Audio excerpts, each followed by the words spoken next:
Om Swastiastu, Shalom, Namo Buddhaya, Assalamualaikum warahmatullahi wabarakatuh, dan salam sejahtera kami ucapkan kepada kita semua. Selamat siang kepada teman-teman kami, dan juga Profesor Dr. Hewan Iwan Haryono Utama, selaku dosen pengampu mata kuliah Biokimia Veteriner 2. Perkenalkan, kami dari kelompok 8 kelas C akan mempresentasikan metabolisme nitrogen di alam.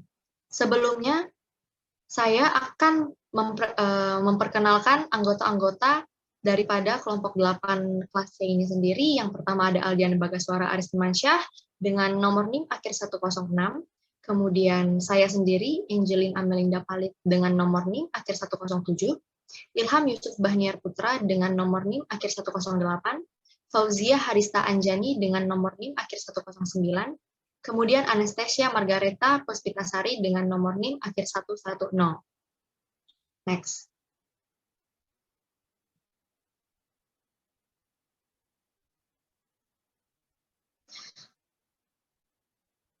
Metabolisme nitrogen di alam, sebelum kita mengenal jauh, tentunya kita harus memahami dulu metabolisme nitrogen sendiri itu apa. Seperti yang kita lihat di dalam slide, metabolisme nitrogen merupakan serangkaian dari proses biokimia yang mengambil tempat di dalam maupun di luar tubuh tanaman berupa pembentukan kompleks nitrogen dari molekul-molekul sederhana serta perombakan kompleks nitrogen menjadi molekul-molekul sederhana pembentuknya. Kita dapat menjumpai nitrogen di lingkungan kita tentunya dengan mudah. Contohnya saja seperti di atmosfer. Setidaknya ada 78% gas nitrogen di atmosfer kita. Sumber nitrogen untuk tanaman sendiri adalah N2 atmosfer. Tetapi dalam bentuknya yang masih N2, nitrogen tidak dapat langsung dimanfaatkan tanaman yang kemudian harus dirubah menjadi nitrat atau amonium terlebih dahulu melalui proses tertentu sehingga tersedia bagi tanaman. Sebagian besar nitrogen yang terdapat di dalam organisme hidup berasal dari penambatan mikroorganisme prokariotik. Sebagian di antaranya juga terdapat di akar tumbuhan tertentu atau dari pupuk hasil penambatan secara industri. Baik pupuk, tumbuhan mati, mikroorganisme, serta hewan merupakan sumber penting tentunya, sumber penting nitrogen yang dikembalikan ke tanah, tetapi sebagian besarnya juga tidak larut dan tidak segera tersedia bagi tumbuhan. Kemudian, metabolisme nitrogen di alam ini akan membahas tentang asimilasi nitrogen dan sulfur, yang dimana asimilasi nitrogen dan sulfur ini membutuhkan serangkaian reaksi biokimia yang kompleks dan membutuhkan energi juga. Asimilasi kation melibatkan pembentukan kompleks dengan senyawa organik. Kemudian juga akan membahas tentang salah satu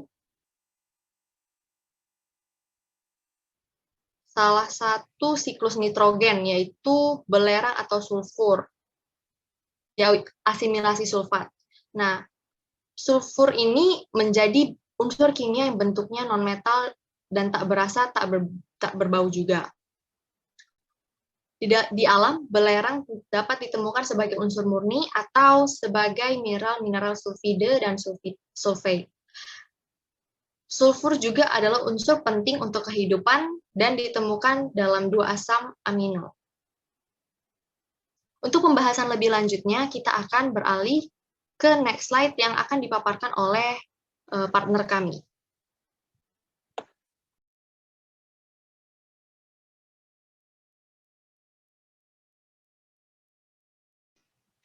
Baik, saya akan menjelaskan bagian siklus nitrogen. Siklus nitrogen adalah suatu proses konversi senyawa yang mengandung unsur nitrogen menjadi berbagai macam bentuk kimiawi yang lain. Transformasi ini dapat terjadi secara biologis maupun non-biologis. Siklus nitrogen terdiri dari beberapa proses-proses penting, yakni fiksasi nitrogen, mineralisasi, nitrifikasi, dan denitrifikasi.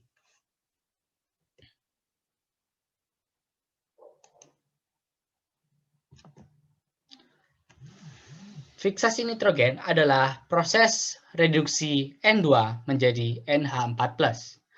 Proses ini dilakukan oleh mikroorganisme prokariot. Reaksi penambatan nitrogen tersebut bisa dilihat seperti yang ada di layar. Untuk melakukan proses ini diperlukan enzim nitrogenase. Nah, fiksasi nitrogen perlu dilakukan karena walaupun banyak sekali ada nitrogen di alam, di atmosfer, tetapi dengan bentuknya yaitu N2 di atmosfer, hanya ada sedikit sekali makhluk hidup yang dapat menggunakannya. Proses fiksasi mengubahnya menjadi bentuk yang lebih banyak bisa digunakan oleh makhluk-makhluk hidup. Proses fiksasi tidak hanya bisa dilakukan oleh mikroorganisme prokariot, tapi juga bisa terjadi melalui proses geofisika, seperti terjadinya kilat. Tetapi hasil fiksasi dari ini tidak bisa digunakan oleh semua makhluk hidup, sehingga pada akhirnya kebanyakan makhluk hidup masih bergantung kepada mikroorganisme prokariot untuk melakukan fiksasi nitrogen. Untuk bagi proses-proses siklus nitrogen yang lainnya akan dijelaskan di slide-slide berikutnya oleh tim kami.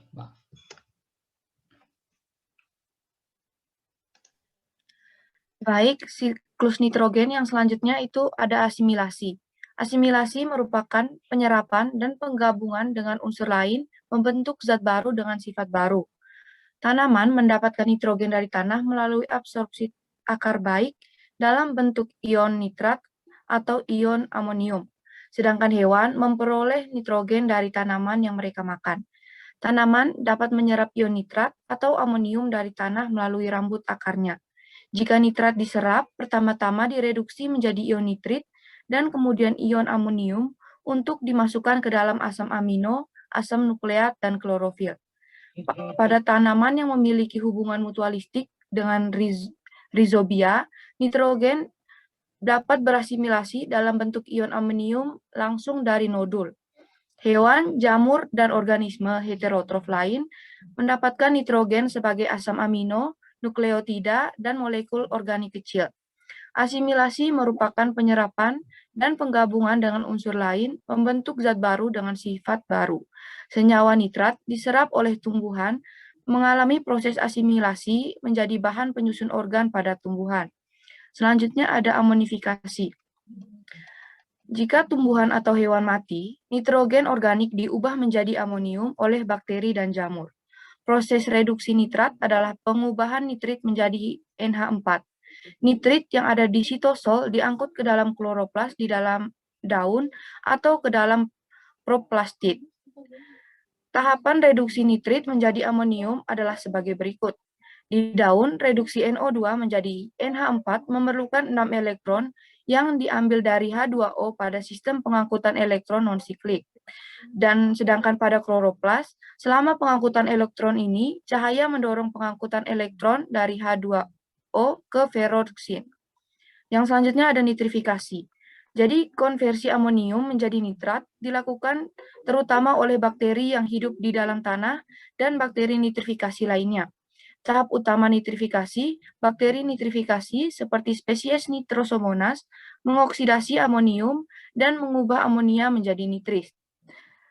Spesies bakteri lain seperti Nitrobacter bertanggung jawab untuk oksidasi nitrit menjadi dari nitrat. Proses konversi nitrit menjadi nitrat sangat penting karena nitrit merupakan racun bagi kehidupan tanaman. Sekian dari saya, selanjutnya akan dijelaskan oleh rekan saya.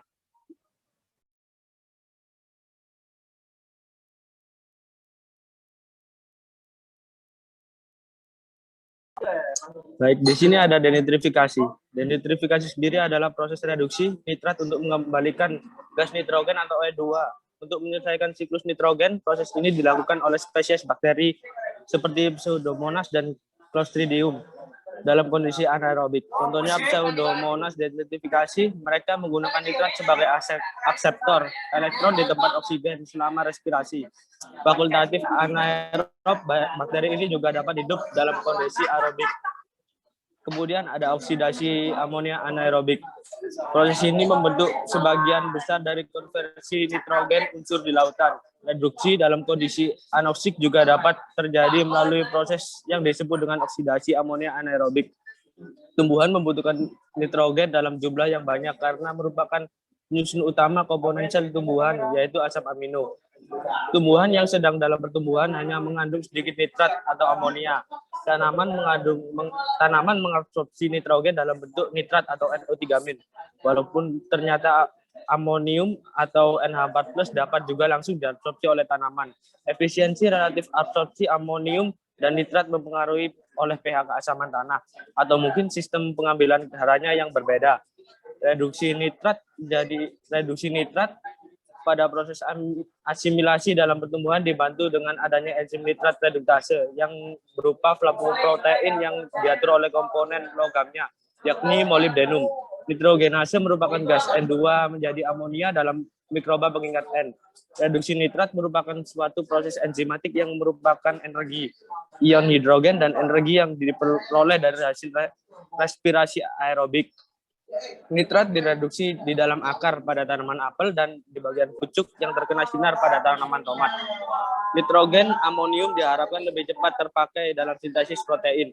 Tanaman memerlukan suplai nitrogen pada semua tingkat pertumbuhan, terutama pada awal pertumbuhan. Tumbuhan menyerap unsur N dalam bentuk ion NO3- dan NH4+. Peran unsur nitrogen sebagai unsur utama adalah meningkatkan produksi dan kualitasnya untuk pertumbuhan vegetatif, pertumbuhan tunas, daun, dan batang. Pertumbuhan vegetatif ini mempengaruhi produktivitas. Next slide. Baik. Kemudian ada asimilasi sulfat. Asimilasi sulfat yang pertama yaitu komponen asam amino yang dibutuhkan untuk proses sintesis. Nutrisi utama bagi semua organisme. Dan ada sulfur S atau asimilasi oleh tumbuhan memainkan peranan penting dalam siklus S di dalam alam dan metabolisme S. Berasimilasi menyediakan berbagai senyawa yang bermanfaat bagi hewan termasuk manusia. Yang pertama sulfur adalah komponen asam amino yang dibutuhkan oleh sintesis protein. Sulfat di dalam tanah terutama berasal dari pelapukan batuan. Sulfat yang ada di atmosfer berasal dari industri. Gas sulfur oksida atau SO2 ini mudah diserap dan diasimilasi oleh daun. Kemudian aliran materi pada siklus sulfur seperti pada gambar yang tertera di layar. Siklus sulfur merupakan contoh aliran materi tipe sedimenter. Aliran materi pada siklus sulfur dimulai dari pembentukan sulfur pada kerak bumi dan atmosfer sehingga melalui proses makan dan dimakan. Tumbuhan menyerap unsur sulfur dalam bentuk sulfat atau SO4. Aliran materi berkaitan erat dengan aliran energi. Aliran materi juga terjadi di dalam sel makhluk hidup. Aktivitas manusia juga dapat mengaruhi aliran materi. Perpindahan sulfat terjadi melalui proses rantai makanan. Lalu semua makhluk hidup mati dan akan diuraikan oleh komponen organik lainnya. Selain proses tadi, manusia juga berperan dalam siklus sulfur. Hasil pembakaran pabrik, senyawa sulfur ke atmosfer ketika hujan terjadi. Turunlah hujan asam yang membawa H2SO4 kembali ke tanah. Hal ini dapat menyebabkan perusakan batuan dan juga tanaman.